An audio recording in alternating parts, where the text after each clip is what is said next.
I'm very pleased to introduce Cindy Hadge as our next speaker today. When we were planning the conference, it was very important to us to center lived experience, peer support, family voice, and intersections of marginalization. We were aware of the Wildflower Alliance and the transformative work this organization provides, so we contacted them to see if they'd be interested in participating in the conference in some way. At that time, when we contacted the Wildflower Alliance, they referred us to Cindy, a trainer there, and we had this really terrific conversation with Cindy. So when you research the Wildflower Alliance, you'll note that their training center the healing power of having genuine human conversations about experiences that are often responded to with force, coercion, judgment, and fear. In talking with Cindy, we were deeply impressed by how Cindy shared personal experiences of mental health systems and the insights gained as to how we can remove coercion in such systems. Even more so was Cindy's authenticity and genuine ability to connect with us on a personal level. It's telling when you walk away from a conversation feeling that you've really had a substantive and meaningful exchange. And even more so, you feel better and more hopeful about the world because of that interaction. Cindy, we're so happy to have you here today to share your presentation, Purpose and Connection in Action. All right, you can go ahead and share your screen now. Thank you. So I want to thank everybody for being here, for being willing to be open to a perspective that's based on personal lived experience. The whole team, Jen and the whole team have been wonderful and supportive. The best tech support I've gotten doing anything, including like major conferences. I won't tell on them right now, but if you look me up, you'll see which ones I've done. And you guys are the best team yet. So I was also really thrilled when looking at the information, the title of the conference, its purpose. I'm like, wow, we need to have these conversations.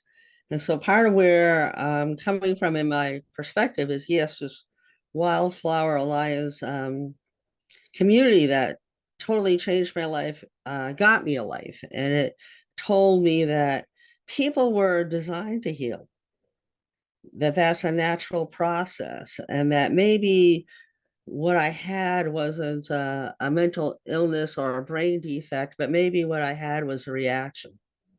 Maybe I was doing my best to adapt to a world that I was struggling to figure out it and how I fit into it. One of the approaches we use is alternatives to suicide. Instead of focusing on trying to make somebody stop in a moment, focusing on why would they want to end their lives and what keeps them attached to the planet. And so it's more about supporting somebody to create a life that they might want to live versus coming in with force and stopping something. Instead, coming in with curiosity. You know, how can this be your solution? I'm interested in what the problem is. What's the context of distress? And I'm also a trainer for Hearing Voices USA and a trainer for intentional peer support. But this is the other part that brings me here. You know, that in my experience, I came to a point in my life where I could no longer bear reality. In my struggle to make sense of the senseless, I became lost. I was told to believe in a reality that did not match what my heart, mind, and soul and body knew to be true. Research has shown that this can be a necessary protective response to trauma. The effect was that the only certainty I had was that impending doom would be my constant companion in a hostile world. My efforts to find a path upon which some piece of me could survive, my soul is shattered and contorted. When I sought help, instead of finding care for and understanding of my own true self, my identity was stolen by diagnosis. And for me, I was told I had a serious mental illness, that I'd be on these very strong psych drugs the rest of my life, and I should be grateful for moments of time when I'm not in a hospital. It was hard, you know. The previous speaker talked about how does that affect somebody's identity? To be told there's something fundamentally wrong with them.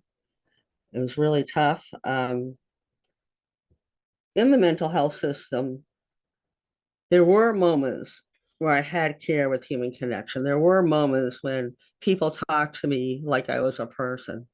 And those were like, gave me so much hope and validation. Or I thought, well, you know, if one person can talk to me this way, you know, maybe it's possible that this can happen more.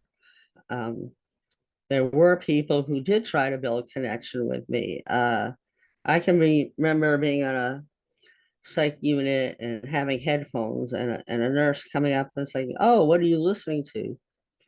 And I told her, and it was a title of a song with, well, I'll just say it. So, you know, I hope swears don't offend you. And it said, "Kiss me because I'm shit-faced." And it's a Boston Irish punk band called the Dropkick Murphys. And she said, "Oh, I know where a lot of punk bands play in this area. Are you interested?" And in that moment, she was connecting with me. She was sharing an interest instead of judging, shaming, or making a face and walking away. She tried to connect with me in that moment. And finding that care with human connection and care to be curious about what is actually going on for the person can be really hard to do when we're in a container that is about containing, controlling, um, you know, coercing and correcting somebody. And so I have to say, kudos to everybody here who's trying to do that. That is a tough job. And I'm so grateful for the people who made those efforts, the people who hugged me, even though the rule was you can't touch a patient. The people who allowed me to have my headphones, even though it was against the rules. The people who could accept that maybe sleeping in a bed was not going to work for me, that I was actually more comfortable sleeping on the floor when I was having a huge trauma response. And so I just want to recognize that the work you're doing is so challenging for numerous reasons, one of which is the predominant fear, stigma, or approach or way of viewing people who have these experiences. And so at one point, I was on Thorazine and I had Department of Mental Health Services from the state of Massachusetts. And an outreach worker came to my house and said, "You're doing wonderful." And I said, "I have no life. I smoke cigarettes, drink coffee, watch TV all day." And she said, "Yes, but you're not getting into trouble." And when she said that, I realized her version of recovery for me was horizontal, you know, or stable. Some people call it stable. And I thought that's not a life I want to live. If this is as good as it gets, I'm not so interested. And in that moment, I thought about how peer support in the form of 12-step programs that helped me. I thought maybe there's something like that for what I'm going through. And I put in my Google search mental health peer support. And I found out I was living within walking distance of one of the Wildflower Alliance spaces. Like, wow. And in there, people did talk to me like I was a person. They did have curiosity about my story and my words. And they realized that whatever distress I had was in a context, not just a family context or a school context, but in a greater world. And in the greater world, you know, there are things like poverty, there are things like people getting marginalized, there is all sorts of things going on. And it was wonderful to be seen, heard, and validated. The other thing they did was they gave me possibilities. Not that any one thing they thought was the answer, but they were like, there are so many things to try. I can remember someone asking me to try Reiki, and I was, the Marty part of me is not that friendly, and I was like, I don't believe in it, and they said, you don't have to believe in it, just come and try it, and I said, all right, as long as you know I don't believe in it, and they did it. And when the Reiki person was done, I said to her, what did you do? I feel good, and it was legal. Like, how'd you do that? And she said, I just put good energy into you. And I said, I guess I need that. And then I went on to take Reiki 1 and 2. Like, but I wouldn't have had those opportunities if they weren't freely presented. And I can remember talking to the director of the Wildflower Alliance, and I would say, what if I only like trauma-informed yoga 4 times? And she said, great. What if I don't like it at all? She said, great. Then you learn something you didn't like and try something else. Let's keep trying things to see, what works for you. So it's more about providing opportunity versus answers or prescriptions or whatnot. And so the other amazing thing about the Wildflower Alliance was and is that they have the longest consecutive running hearing voices group in the entire United States. And I went to that group, and sometimes people say, oh, Wildflower Alliance, like, I don't know, maybe we're, because we talk about alternatives, sometimes I think people get threatened, but I want you to know that we're recognized by the World Health Organization. Hearing voices groups are recognized by the World Health Organization. It's not just a bunch of people who have a space in Western Massachusetts. They also recognize our peer-run respite. It was the first peer-run respite in Massachusetts, a FEA house. At a point in my life where I had slowly, safely gone off all my psych drugs, I had hit a bump in the road, and I was facing forced commitment. And I wanted to see if I could go through an extreme experience without being extremely medicated. And I didn't know if I could do it, but I wanted to have the chance to try. And so I got to go to a FIA. It was right when it had opened. And they said this thing to me. They said, what if anything is helpful about being in the hospital? And can we recreate that without you having to go there? Great question, right? And I ask people that all the time now, and I get lots of different answers. The answer I had, though, was, I hate to say it, but sometimes there is something helpful about locking me in a room for 3 or 4 days. And what they said to me was, we have rooms and they lock, but from the inside.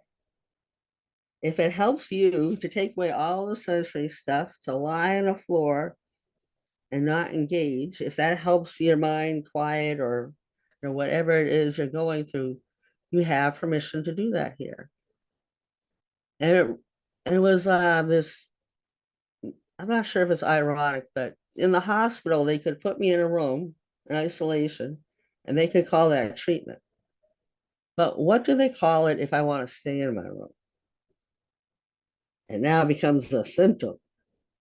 You've taught me a strategy, but if I employ it, somehow it's still seen as a symptom of a disease. So a little bit more about the Hearing Voices Network. It's been around a really, really long time. The first group started in 1988 in Manchester, England. My friend Paul Baker started it, and it's been slow coming to the US. And I just want to explain that Hearing Voices, when it's being used in the format of Hearing Voices Network, is meant to be an umbrella term. And just like many groups of people who have been marginalized, sometimes they take the words that most marginalize them and they reclaim them, and they reclaim them with pride.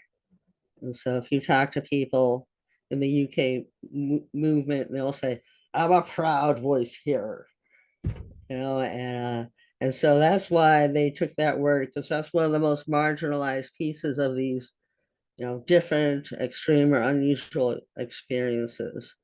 And so I might be having I might see something, I might smell something. This is really amazing because sometimes there can be an odor that brings up a past memory. Sometimes a past memory can bring up an odor. Sometimes people have, my Reiki teacher once said to me, I can smell cigarettes in the room. That means my mother is present. Like people have these experiences, and the etc. can be just unusual beliefs are different ways of describing these experiences. Somebody might be talking about somebody stealing my thoughts. Somebody, is sending me messages. We're not tied to the word hearing voices. People can come to these groups and define their experiences in any way they want, and how they may describe it may change over time. And that's great. We don't have to agree. We're just here to provide a space where people can have these conversations without being pathologized. Instead, we're approaching it with curiosity. How did you come to that belief? And how does that belief impact your life? And so the US in 2010 launched the Hearing Voices Network USA. And sometimes people say, you guys are anti-psychiatry. And I'll say, wow, the person who started the whole movement, one of the persons who did that, one of the people was a psychiatrist, is a psychiatrist. And we're welcome to psychiatrists to being a part of it. The last psychiatrist I had was just an amazing guy. And he was also trained as a neurologist. And he would say to me, you have these well-worn neural pathways, but we can make new ones. There's neuroplasticity.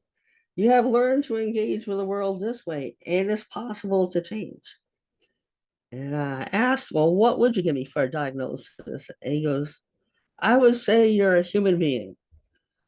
And I said, I like that diagnosis. And he was also the person who told me after decades that I had to stop taking drugs marketed as antipsychotics because I was shaking and twitching and falling down. And he said, I don't care what happens in your life, who dies, you have to learn a new way to navigate because these drugs are impairing your neurological system. And so he was the one who gave me a lot of support to, like I say, slowly, carefully, go down on these drugs and at the same time put in other tools. How are the other ways I can navigate these voices and experiences? And his name is Robert Emerson Gardner, a Yale guy and a cool guy. And I will mention Yale too, because it's doing research on what is the difference between the person at the psychic fair who talks to the people on the other side, other people who say they hear voices or have visions. What is the difference between those people and the people who end up in the psychiatric system? So Yale's doing this really interesting research about that. And so here are two of the values of the movement that, no matter how weird, different, I don't get it, that I see somebody's doing, saying, or acting, I'm coming from the assumption that somehow it makes sense in the context of their life. Someone has a huge fear. Maybe that fear doesn't match this moment, but that fear is coming from somewhere. And so I'm going to be curious about that.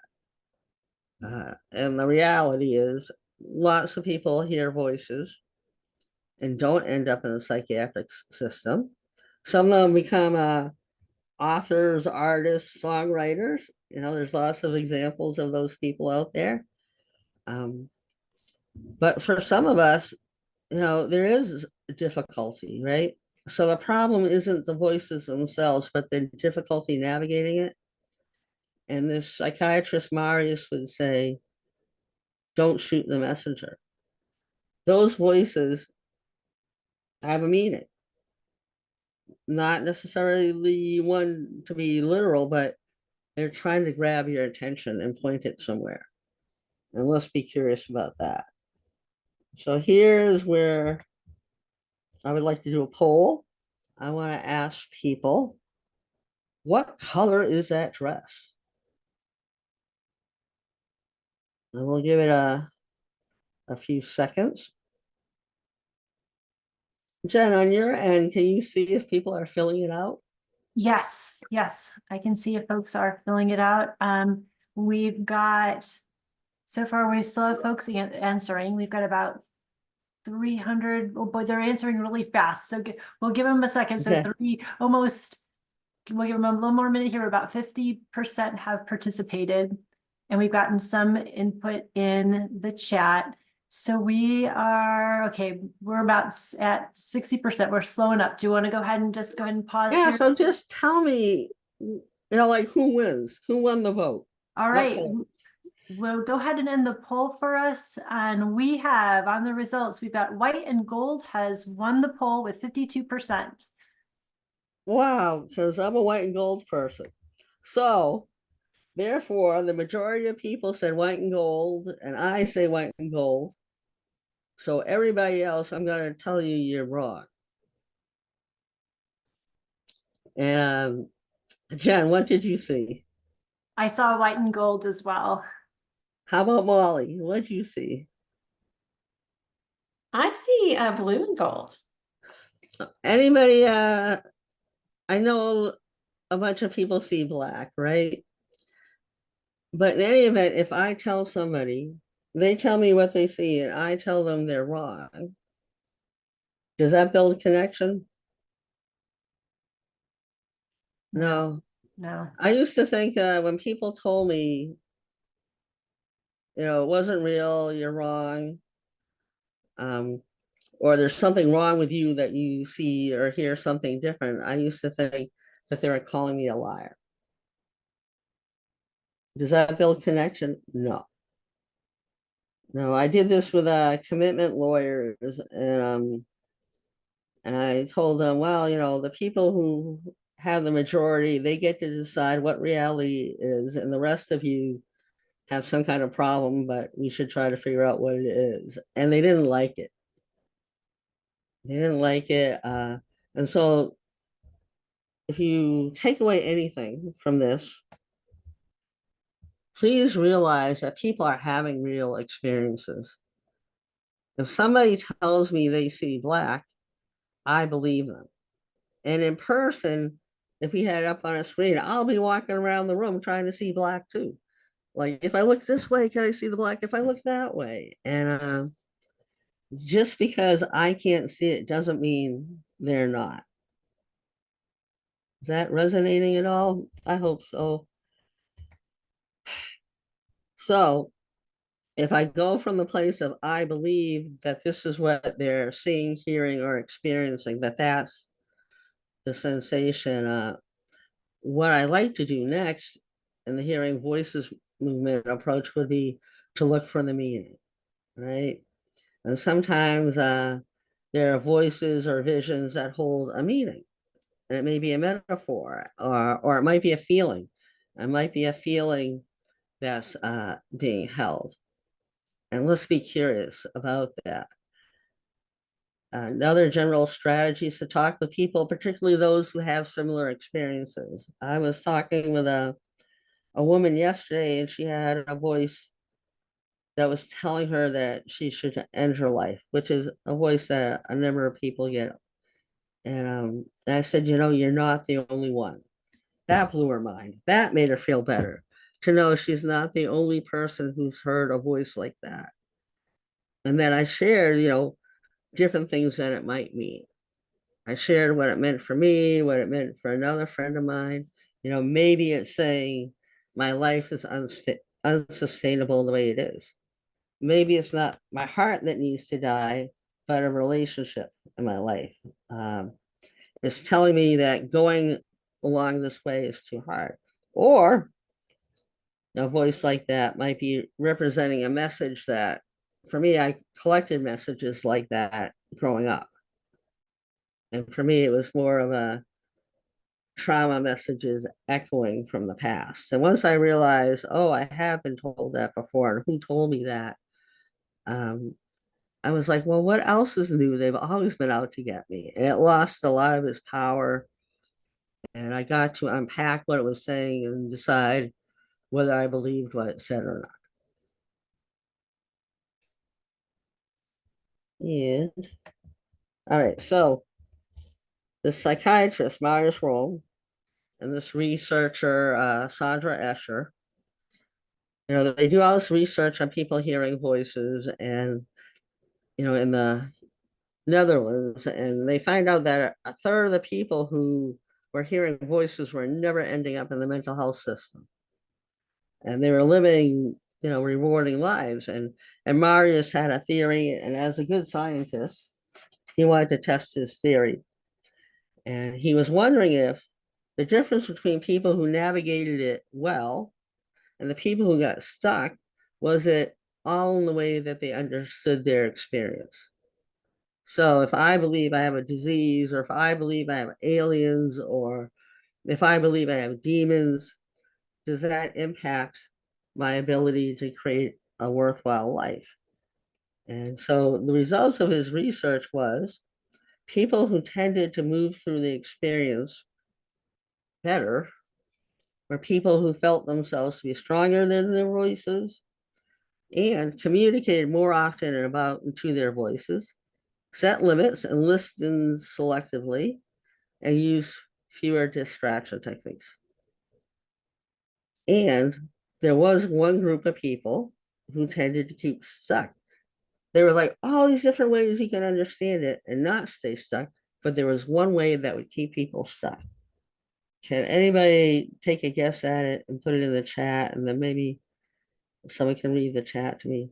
What way of understanding this experience could keep you stuck? So trying to make them go away, denying the voices, Oh. believing it's an illness. Mhm. So I love that, because that was a strategy that I was given in the mental health system. Ignore, deny, distract. And in my experience, denial has never been a good strategy in my life. And I've done that research often of trying to deny stuff and hoping it would go away. It just didn't work.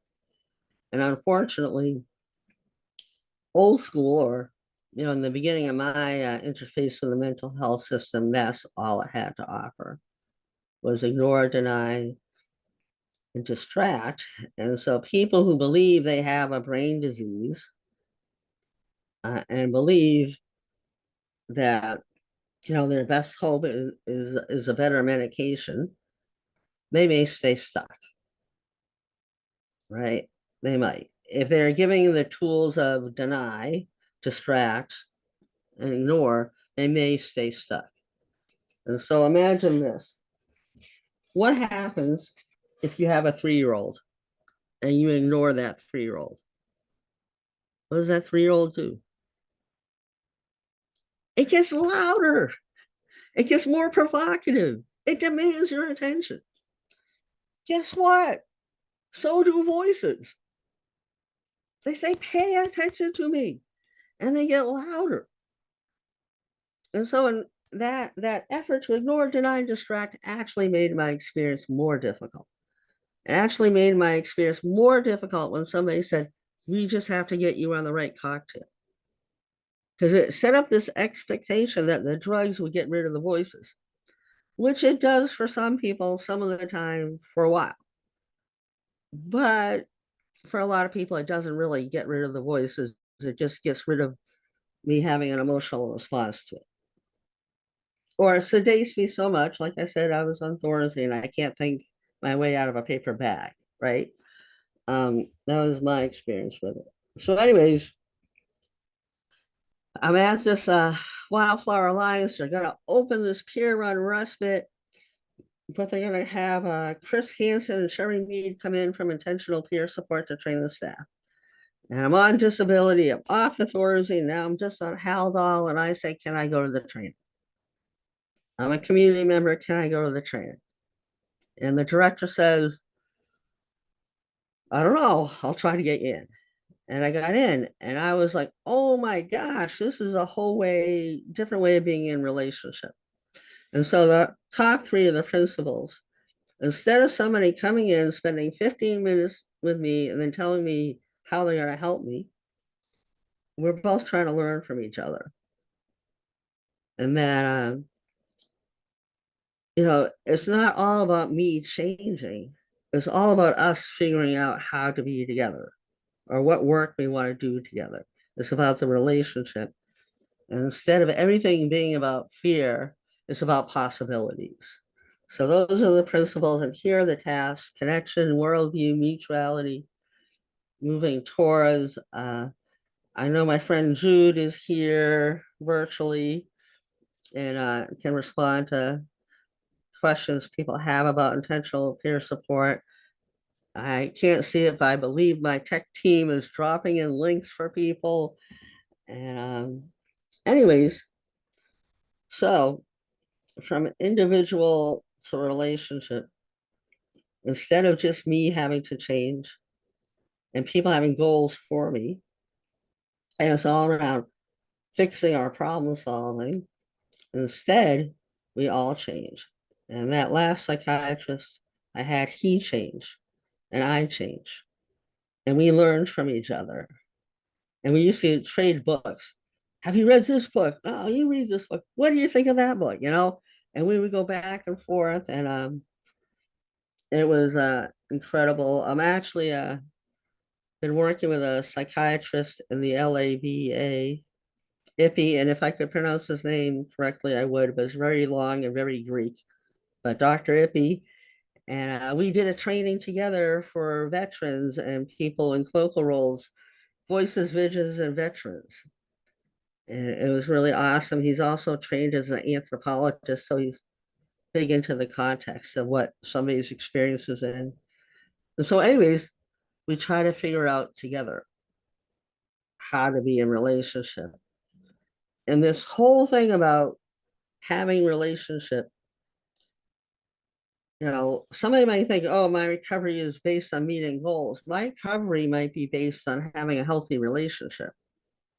My recovery might be based on reclaiming my story and being able to figure out what I need and how I want to interact with people. That might be the work.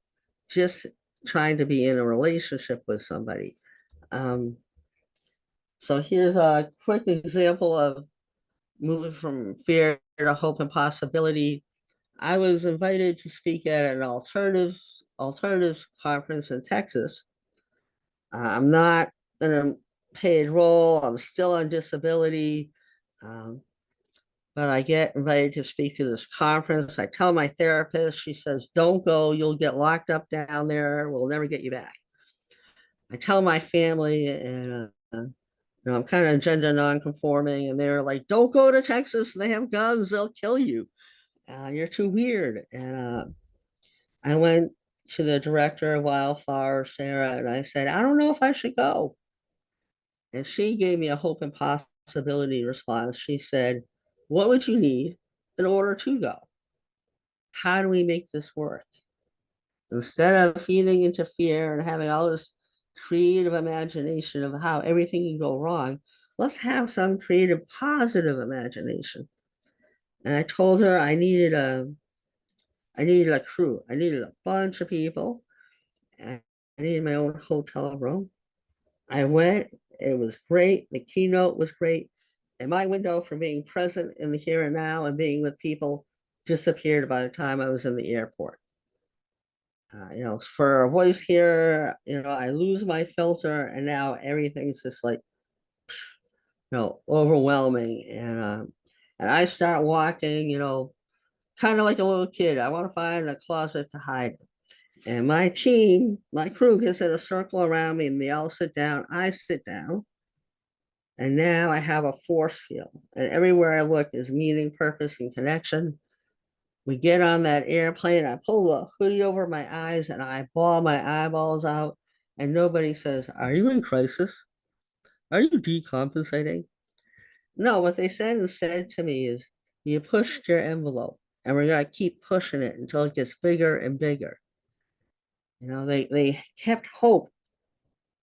They let me cry. It was really healing to be able to let that out.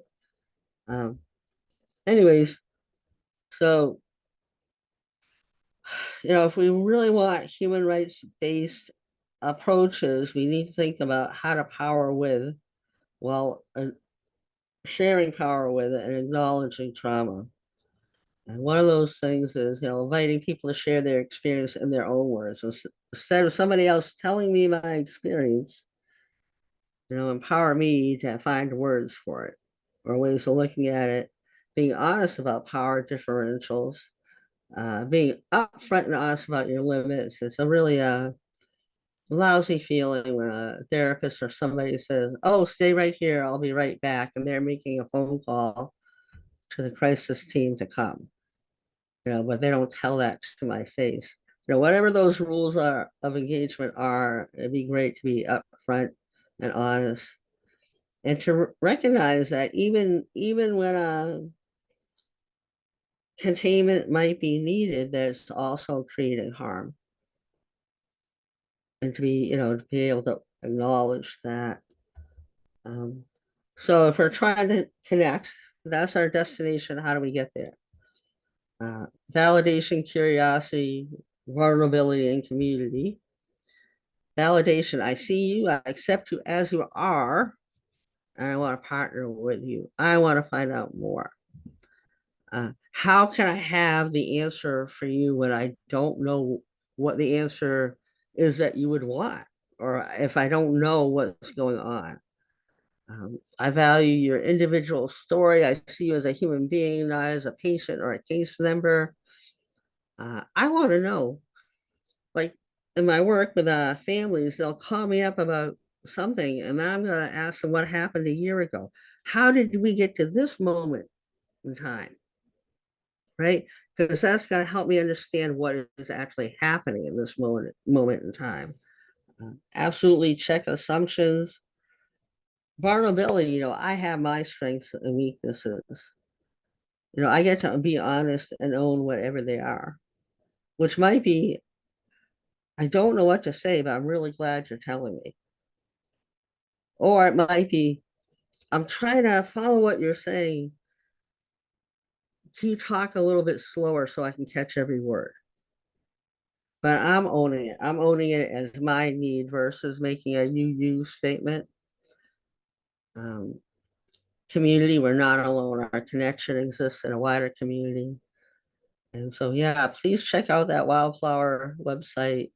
Between trainings, online support groups, there are also an online support group for people working in provider roles. There's so many opportunities to connect. And so what I try to do with people is make a pact. I need to pause and soak in what they're saying. Instead of responding, reacting, I need to consider how to respond. Can I be curious? Can I check assumptions I might be making? Because if I make assumptions, it can move things to, distressing, disruptive, destructive, or dangerous. I'll tell you a thing that happened was, I had this great intent, and it didn't turn out that way. I asked somebody where they grew up, and they got really upset. And I apologized. I said, "Do you want to tell me what's going on?" And she said, "I grew up in foster care, and you just reminded me of some of the worst experiences in my life."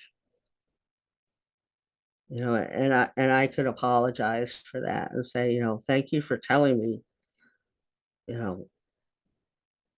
Anyways, I consider everybody's needs. Um, maybe I need to sleep and somebody needs to yell their voices. Is there a way that we can figure out that I get to sleep and they can yell at their voices? Do I need to get earplugs? Do I need, does that person need a room with more soundproofing? And together we can partner. So this is more like supported decision making versus sharing it. Like somebody has the right to make a decision, and I'm going to support them to make the best decision they can. You know, I'm hoping with the best information, they'll make better decisions. Sometimes somebody's having a crisis and it's not the person hearing the voices. Sometimes it's the people around them are frightened.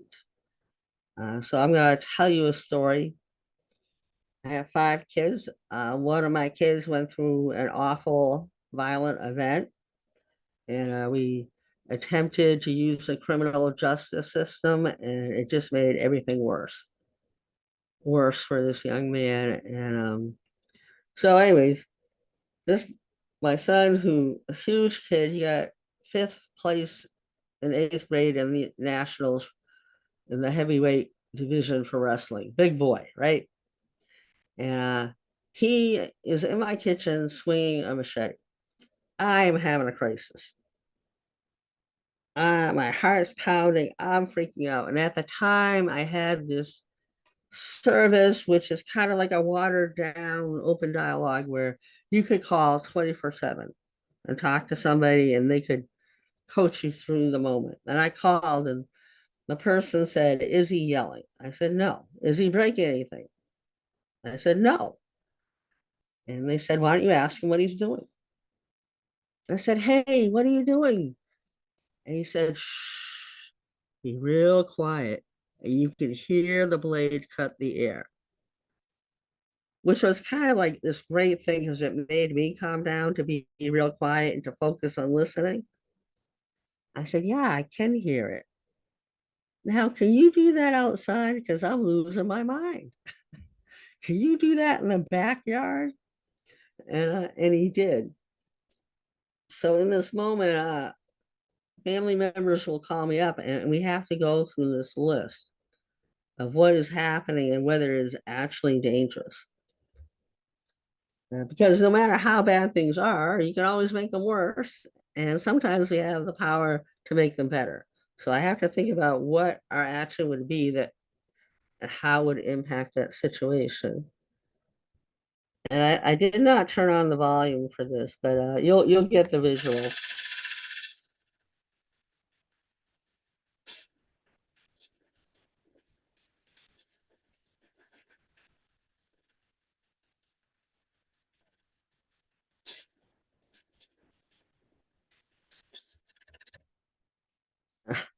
So telling somebody to calm down, instead I try to create a place where they can let that anger out in a way that's not going to hurt anybody, including themselves.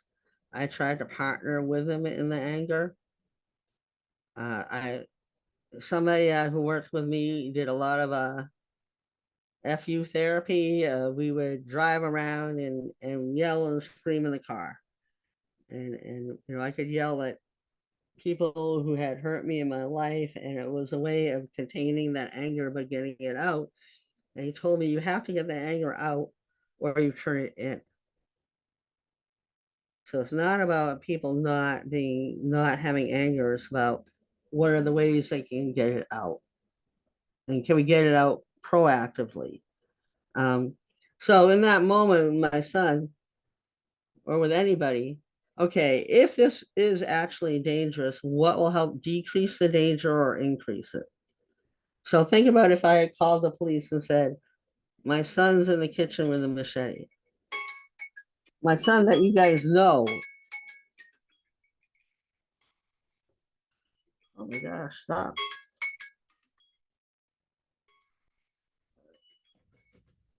Isn't what would have happened? You know, what would the police have done? I would have taken that situation, it would have turned into something.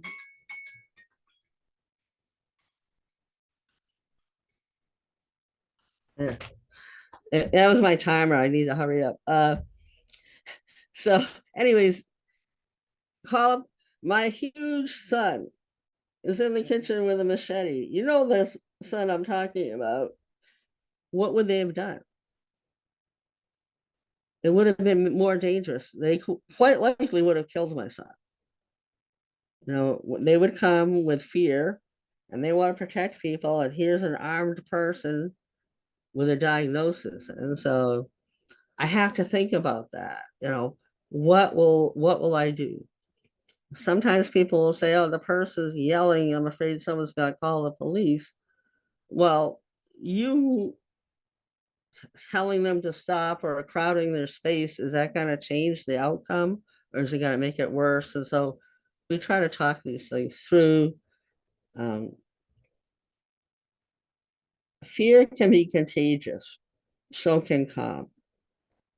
Somebody says to me, he's coming to get me, they're out to get me, they want to kill me. And I say, you're here with me. They would have to come through me. I'm going to stay with you and partner with you. Will it help if we lock the door? That's what I'm going to do in that moment. I'm going to try to be calm and breathe. Sometimes in one of the family HPM family groups, somebody told another group member how to breathe. No, this is the four corners breathing will relax you. And the other person said, F you, I know how to breathe. I have a right to my anger. But yeah, it's not great to tell people those things unless you have a different kind of relationship with them. But if I breathe, if I say, hey, this is really big, I'm going to take a big breath and try to calm myself down. I'm just sharing information, right? I'm not being over.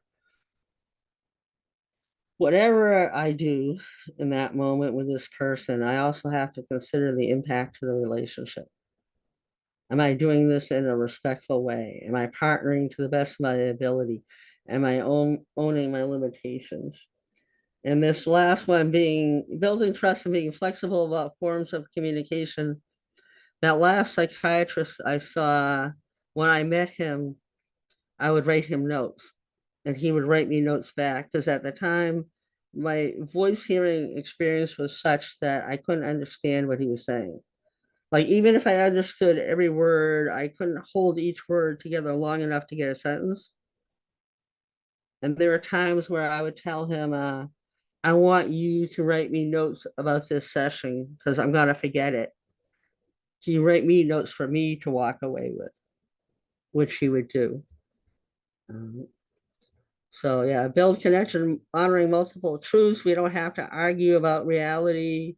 We can be curious. If somebody has a belief it can lead towards something bad happening, I can say, if you do this, this might be the consequence. But I'm not telling them they're right or wrong. I'm just saying this is information. Or I can tell them what my fear is. So frequently we see the tip of the iceberg. This is another IPS type slide. Can we be curious of what's underneath that iceberg? When somebody says, I have a voice trying to kill myself, what might it mean? We talked a little bit about that. It might mean it's a voice telling you need to change how you're living your life. It could be a voice telling you something that echoing something from the past. When I was 12, I had a voice telling me to kill myself or my mother. I knew I wouldn't kill my mother. I didn't want to kill me. What that voice was trying to do was tell me to stand up to my mother. It was telling me, you need to stop letting her hit you. But it had to be really loud and provocative. I had somebody tell me the doctor on this unit is an agent. And I was thinking, oh, like CIA, FBI, like, is that what this is? And I said, can you explain that? And she said, yeah, he's a travel agent. He gets to decide where I go and when. I was like, wow. So I'm going to be curious about these metaphors. When people say, oh, they're not making any sense, I believe people are making sense. We just have to decode it.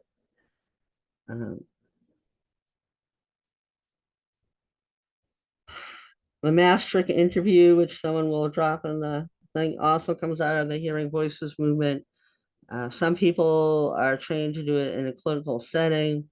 Great questions. What happened the year before you start hearing voices, any major life events. Have you heard those messages before? Where do you think they come from? There's this amazing thing too, where if somebody has voices that are different ages and they don't age, sometimes that voice might be holding something that happened in their life at that age. So say I'm an adult and I have a 6-year-old voice or a 12-year-old voice. You might ask somebody, what was going on when you were 6? So it's just really neat. I've never done the interview, but I've answered some of the questions, but I've never gone through that like process. But it's a great, if you're wondering, how do I be curious? It has a lot of great questions you could ask that might help somebody organize their experience. When I did finally talk in a hearing voices group, I went for like 3 months and didn't talk, but I finally did talk. I said, these are my diagnoses and this is how screwed up I am. And they said, hey, you're still on the planet. You must have some strategies. They mirrored back strength. I had people help me get perspective on moving through shame and guilt. I finally found a place where I could say something where everything I said wouldn't be held against me, right? This is with a group of people who might be able to relate, might be able to ask questions. And all those messages from trauma, I got to see, I could tell and nothing bad happened. I learned tons of new possibilities. Like instead of having the yes, no argument about medication, it was so funny in the group. They said, there's a lot of stuff between Thorazine and nothing. Do you think you could talk them into trying something in between? And the thing was, I always went in there saying, no, I don't want to take any. And I always got more. And to learn to have a conversation instead of I'd like to try going down and see what happens. And these are just support principles. We're not going to cover them. I don't have time. But I do want to say small changes are huge. Instead of measuring where you want the person to be, which may or may not be where they want to be, instead measure how far they've come. I also want to challenge, sometimes people say, I just want them to be normal. I'm like, in this day and age, what the heck is normal? Turn on the news. Like, what is normal? Like, I don't know anymore. People have lots of different beliefs and they do whatever, all sorts of things. So instead of imagining whether something's normal or not, it's more like, is it really creating any harm? Like protective factors, accepting relationships, opportunities to belong, opportunities to name and express feelings, choice and power. I can remember someone telling me on a mental health unit when I was in isolation, he said to me, you're making decisions and your decisions have consequences. In that moment, I felt totally powerless on my 3rd day in isolation. And I said to him, what are the different decisions I can make to get the heck out of this room? And he said, just quit talking for 24 hours. And of course, I said, do you have a pill for that? He helped me out with that. And but I didn't know I had that power. So helping people locate their power is really cool. And the one thing I want to say on this is sometimes parents are so concerned. They're constantly asking somebody, how are you doing? How was your day? Did everything go okay? And the person may feel like the parent's harassing them or being aggressive. They're not taking it like, can we have a normal conversation? And I negotiate it, and they'll hide in their room more because every time they come out, somebody's like jumping in to check on them. And so with one family, we negotiated that the dad and the son are gonna watch 3 ball games together a week. That's how they're gonna connect, right? They're gonna do something that they enjoy together versus this check-in thing. power of family. Families have the timeline. They hold the whole person. In the mental health system, they're getting a snapshot. But it's important to know, what is that person's strength, history, timeline. They can give positive messages. They can hold this positive vision. They can give competing messages to harassing voices. They can tell somebody, a voice is giving their loved one a hard time. They can tell that voice, do not talk to my child that way. These slides are going to be shared. The other important role about family and parents is that they can support informed consent. What are the consequences, the potential effects of taking this drug or that treatment? They can share rights and information. I have a very sad story where somebody went to the ER on Friday. They had unusual beliefs, but they were at the ER because they were dizzy and had headaches.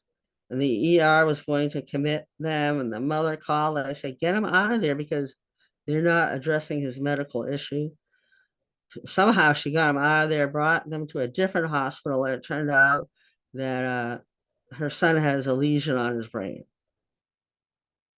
But like he wasn't, because he had unusual beliefs, they were not listening to what was happening for him medically. Like they weren't ruling things out.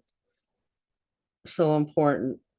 So advocating, for different options, different services. And I think this is my punchline. Or that's my punchline. People will say, but we've tried everything. And I'll say, no, you haven't.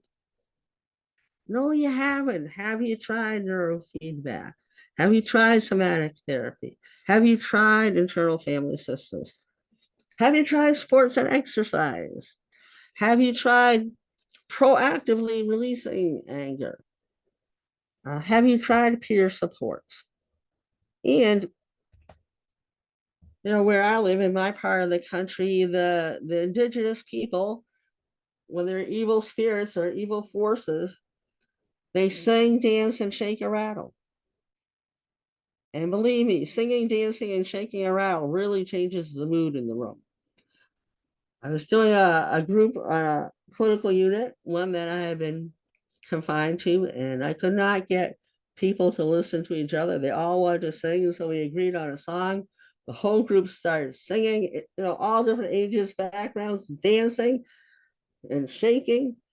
And joy was all over the place. When we left, my co-trainer said, I don't know if we did our job. We didn't share resources. And I said, we did our job.